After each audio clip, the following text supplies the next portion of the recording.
Congress party के शासन में आज से 50 साल पहले इसी दिन देश को आपातकाल का वो दिन देखना पड़ा जिसकी कसक अभी तक भी लोगों के जहन में ताजा है।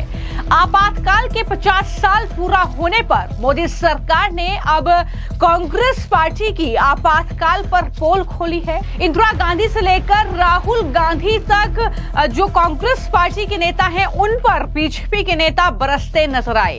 अब खुद प्रधानमंत्री नरेंद्र मोदी ने इमरजेंसी के इस काले अध्याय को याद किया और कहा कि इमरजेंसी जो थी वो काला अध्याय था, लोगों को जेल में डाला गया, संविधान को कुचला गया। और जब ये तमाम बातें एक पोस्ट के जरिए प्रधानमंत्री नरेंद्र मोदी के जरिए कही गई तो कांग्रेस पार्टी के अध्यक्ष मल्लिकार्जुन खड़गे भड़क गए। खड़गे ने कहा कि हमारी संविधान बचाओ यात्रा से बीजेपी घबरा गई है और इसलिए ये इमरजेंसी के 50 सालों की बात कर रहे हैं। आज जो अघोषित आपातकाल है ये भी खड़गे की तरफ से कहा गया, यानी उन्होंने प्रधानमंत्री नरेंद्र मोदी को घेरा और कहा कि आप 50 साल पहले की इमरजेंसी की बातें क्यों कर रहे हैं। और जैसे ही खड़गे का ये बयान सामने आया तो बीजेपी के राष्ट्रीय प्रवक्ता सुधांशु त्रिवेदी ने खड़गे के साथ साथ तमाम कांग्रेस पार्टी के नेता जो बीजेपी पर तमाम तरह के आरोप लगा रहे हैं उन्हें मुंहतोड़ जवाब दिया। और सुधांशु त्रिवेदी ने मध्य प्रदेश में एक प्रेस कॉन्फ्रेंस करते हुए ये साफ तौर पर कहा कि आजादी के बाद जिस तरह से लोकतंत्र को कुचला गया आपातकाल के वक्त उसे आज की पीढ़ी को याद दिलाने की जरूरत है। आज के युवा उस बात को याद रखें, अपने जहन में रखें। क्या कुछ सुधांशु त्रिवेदी ने कहा और बताया देश की जनता को किस तरीके से आपातकाल के वक्त न सिर्फ नेताओं को जेल में डाला गया, किस तरीके से जनता पार्टी को जो है पूरी तरीके से तोड़ा गया। इसके अलावा चाहे वो रक्षा मंत्री राजनाथ सिंह हो, चाहे वो अन्य बीजेपी के नेता हो, उन्हें जेल में डाला गया। प्रेस को किस तरीके से प्रताड़ित किया गया, ये तमाम बातें सुधांशु त्रिवेदी के जरिए कही गई। क्या कुछ कहते हुए उन्होंने कांग्रेस पार्टी पर हमला बोला और आपातकाल को लेकर क्या खुलासे किए हैं, जरा सुनिए। मित्रों, आज हम स्वतंत्र भारत के इतिहास के सबसे दुर्दांत, दुखद और कलंकित अध्याय, जिसमें आज से 50 वर्ष पूर्व संविधान की हत्या कर दी गई थी, उसे स्मरण करने के लिए और उसकी अर्ध शताब्दी पर आपको संबोधित करने के लिए मैं यहां उपस्थित हूं। आप सभी जानते हैं कि भारत अनादिकाल से लोकतांत्रिक परंपरा का संवाहक राष्ट्र रहा है। माननीय प्रधानमंत्री जी ने स्पष्ट कहा है कि we are not the biggest democracy of the world, we are the mother of democracy. क्योंकि यहां वैदिक काल में सभा और समितियों से लेकर वैशाली के गणराज्य तक, कर्नाटक में भगवान वासवन्ना के अनुभव मंडपों से लेकर चोल राज्य में चुनी हुई ग्राम सभाओं तक लोकतंत्र के इतने मजबूत आधार और परंपरा थी, परंतु उसे स्वतंत्र होने के बाद जिस ढंग से कुचला गया, आज की पीढ़ी को उसे स्मरण करने की आवश्यकता है। इमरजेंसी का दौर भारत के लिए सिर्फ संवैधानिक दृष्टि से नहीं, विधायी, कार्यपालिका और मीडिया यानी लोकतंत्र के चारों स्तंभों को पूरी तरीके से ध्वस्त करने का कार्य किया गया था। आप सबको ध्यान हो, भारत के इतिहास में एक ही मात्र ऐसा अवसर आया है जब किसी प्रधानमंत्री को न्यायालय के द्वारा चुनाव लड़ने का अयोग्य घोषित कर दिया गया हो, चुनावी धांधली के आधार पर। वो श्रीमती इंदिरा गांधी थी और उसकी परिस्थितियों के बाद के समय में यह इमरजेंसी लगाई गई। परंतु यह सिर्फ एक पक्ष तक सीमित नहीं थी। 25वां संविधान संशोधन कार्यपालिका के अधिकारों पर नियंत्रण था, तो 39वें संविधान संशोधन में न्यायपालिका को प्रधानमंत्री के किसी भी कार्य की समीक्षा करने के अधिकार से वंचित कर दिया गया। मीडिया के साथ क्या स्थिति हुई कि हर खबर सेंसर होकर जाती थी। उस जमाने में लोग एक शेर बोलते थे, जो आजकल कहते हैं ना कि मीडिया को लेकर क्या स्थिति है। उस जमाने में कहा जाता था कि अब तो गालिब ज़ौक़ साहिर मीर सरकारी। बड़े बड़े शायर हैं ना, गालिब का नाम सुना होगा आपने, शेख मोहम्मद इब्राहिम ज़ौक़, मीर तकी मीर।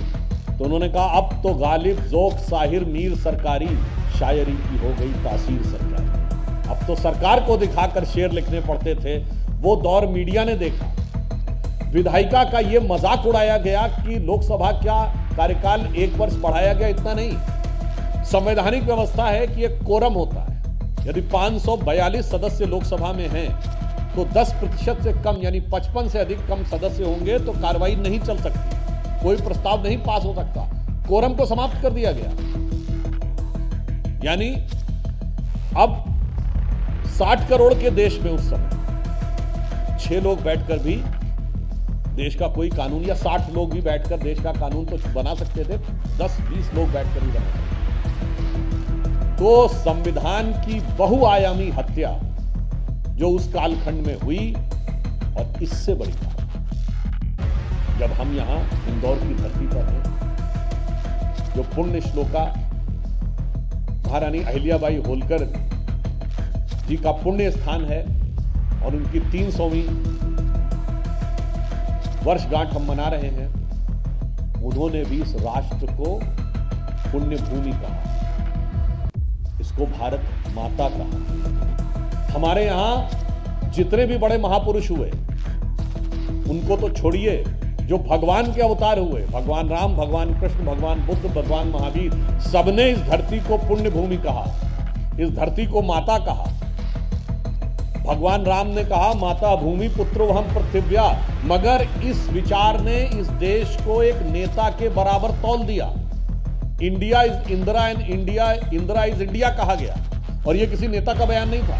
यह कांग्रेस के तत्कालीन राष्ट्रीय अध्यक्ष देवकांत बरुआ का बयान है, और किसी भी पार्टी के राष्ट्रीय अध्यक्ष का बयान पार्टी का आधिकारिक वक्तव्य होता है। और आज तक किसी कांग्रेस के अध्यक्ष ने इसके विरुद्ध कोई प्रस्ताव पारित करके या इसके लिए माफी नहीं मांगी है। तो यह आज भी कांग्रेस का आधिकारिक बयान है। और यह कितना खतरनाक बयान था, भारत की परंपरा के साथ कितना बड़ा अपमान था, वो तो एक पक्ष है। इसकी प्रेरणा कहां से मिलती है? 1934 में जर्मन नाजी पार्टी का एक बहुत बड़ा कन्वेंशन होता है, जिसमें नाजियों की बड़ी pre film Triumph of the will दिखाई जाती है, और वो समाप्त होने के बाद हिटलर का राइट हैंड आदमी रुडोल्फ हेस नारा लगाता है, Germany is Hitler and Hitler is Germany. कहता Germany is Fuhrer and Fuhrer is Germany. ठीक वही चीज रिफ्लेक्ट होती है, India is Indira and Indira is India. इसलिए यह आवश्यक है, और हमारे साथ वो लोग यहां विद्यमान हैं जिन्होंने उस दुर्दांत अत्याचार को सहा है। लोगों के नाखून उखाड़े गए, 1 लाख से अधिक लोगों को जेल में डाला गया। मीसा और DIR में हमारे बहुत बड़े बड़े नेता स्वर्गीय अटल जी, आडवाणी जी, अरुण जेटली जी जेल में थे, रविशंकर प्रसाद जी, मोदी जी उस समय किस प्रकार से भेष बदलकर बड़े नेताओं को यात्रा करवा के उनके सहयोगी के रूप में, किसी को गुजरात से मुंबई पहुंचाना है तो किसी को देश के किसी हिस्से में पहुंचाना है, उस कार्य में लगे थे। रक्षा मंत्री राजनाथ सिंह जी की माताजी का देहांत हो गया तो उन्हें अपनी माताजी के अंतिम संस्कार में जाने की अनुमति नहीं दी गई। इन सारे विषयों को जिन्होंने सहा, तो ये विचार आज बताना इसलिए जरूरी है कि हम वो लोग हैं जो भारत माता और वंदे मातरम बोलते हैं, ये वो लोग हैं जो इंडिया इज इंदिरा और इंदिरा इज इंडिया बोलते हैं। तो इमरजेंसी का वो दौर इंदिरा गांधी के शासन में एक काला अध्याय देश के लिए था। वो ऐसा वक्त था जब जाहिर तौर पर लोगों को बहुत ज्यादा प्रताड़ित किया गया और यही तमाम बातें लगातार बीजेपी के नेता कर रहे हैं। इतना ही नहीं, बीजेपी ने दरअसल 2 मिनट का मौन भी रखा आपातकाल के 50 साल पूरा होने पर। और आपको मैं जानकारी दे दूं कि मल्लिकार्जुन खड़गे ने भी बाकायदा प्रेस कॉन्फ्रेंस की और बीजेपी पर हमला बोला, ये कहते हुए कि जो लोग संविधान के बचाव की बात अब कर रहे हैं, इमरजेंसी की बात बार बार दोहरा रहे हैं, उनका संविधान बनाने में कोई योगदान नहीं है।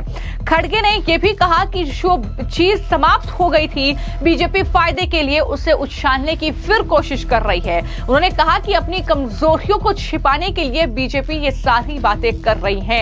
यानी इमरजेंसी के दौरान जो कुछ घटित हुआ, जिस तरीके की घटनाएं हुई, जिस तरीके से बीजेपी नेताओं से लेकर और तमाम जो पत्रकार थे उन्हें जेलों में डाला गया, जिस तरीके का सलूक उनके साथ किया गया, जिस तरीके से लोगों को प्रताड़ित किया गया, उस पर कांग्रेस पार्टी के पास कोई जवाब नहीं है। और सिर्फ ये जवाब है कि आप 50 साल पहले की बातें अब क्यों उठाकर ला रहे हैं। तो ऐसे में जनता ने खड़गे को जवाब दिया और कहा कि आप 70 साल के हो गए हैं, तो क्या आपके साथ 70 साल में जो हुआ, जो पहले हुआ, वो कोई बात नहीं करेगा क्या? ये सवाल इस तरीके से जनता पूछ रही है।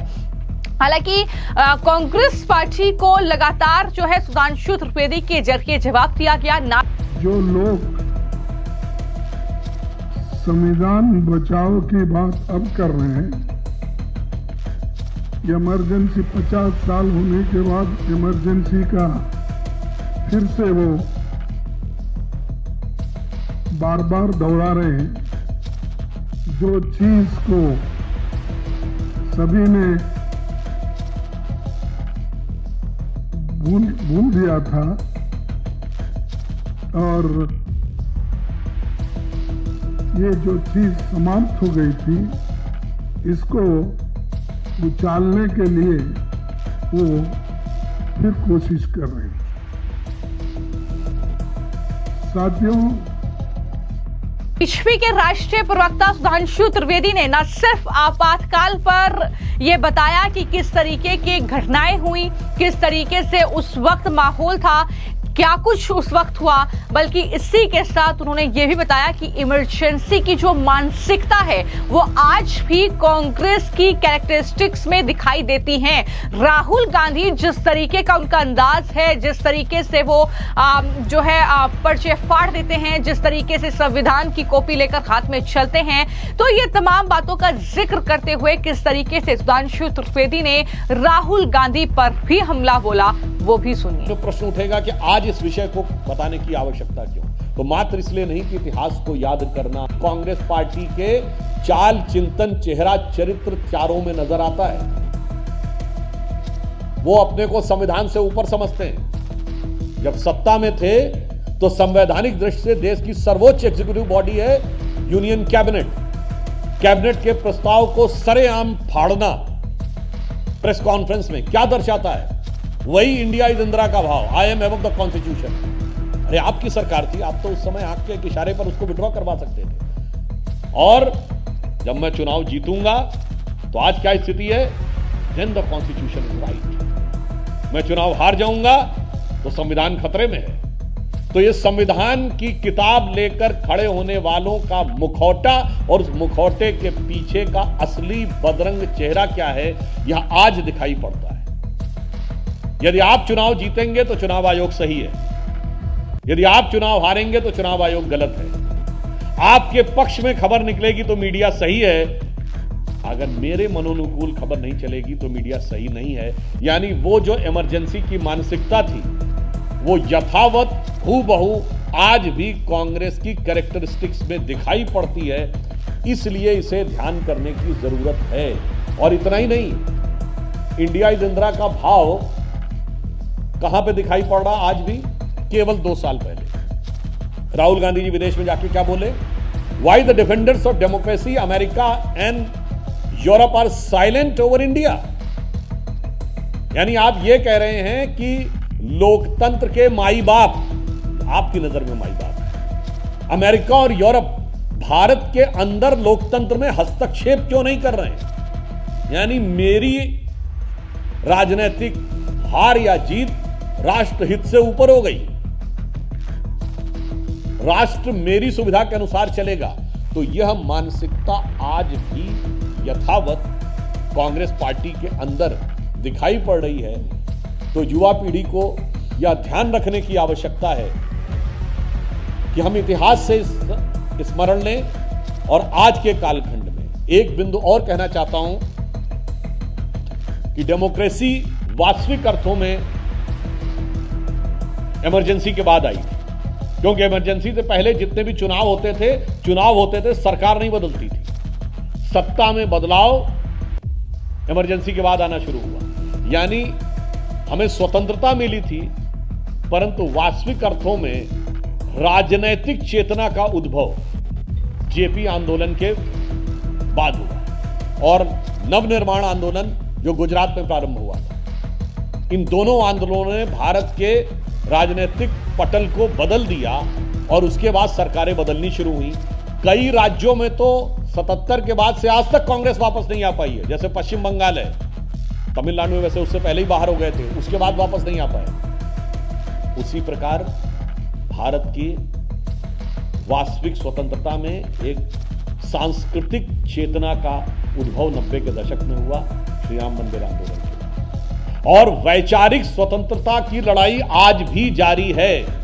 जो प्रधानमंत्री जी ने कहा यह अमृतकाल है, इसमें गुलामी की मानसिकता से अपने को मुक्त करना है, तो मैं यह भी कहना चाहता हूं देश से कि इमरजेंसी में हमें वास्तविक राजनीतिक लोकतंत्र मिला था, फिर सांस्कृतिक लोकतंत्र 20वीं शताब्दी के अंतिम दशक में मिला और वैचारिक लोकतंत्र की अभी भी संघर्ष जारी है, जो हमारे दिमागों पर गुलामी की मानसिकता के प्रभाव अभी भी विद्यमान है। इसलिए हम आज लोकतंत्र की रक्षा का संकल्प लेते हुए और इस बात को सुनिश्चित करते हुए कि बाबा साहब अंबेडकर ने जिस संविधान की रचना की और हमारे संविधान निर्माताओं के जो मूल प्रेरक बिंदु थे और हमारी महान परंपरा की हजारों वर्ष पुरानी जो लोकतांत्रिक व्यवस्था है, परंपरा है, उसके अनुरूप इस राष्ट्र में लोकतंत्र इतना वाइब्रेंट होना चाहिए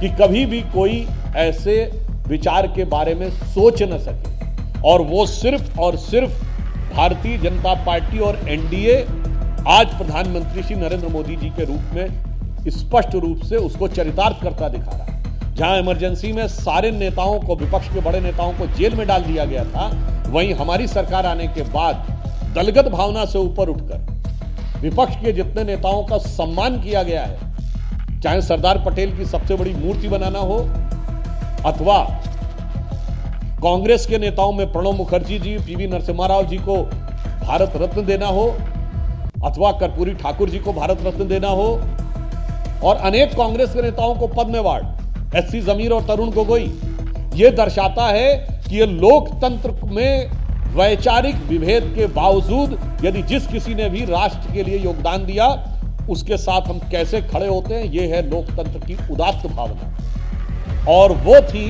इमरजेंसी दर्शाती है और आज भी कांग्रेस की मानसिकता दर्शाती है।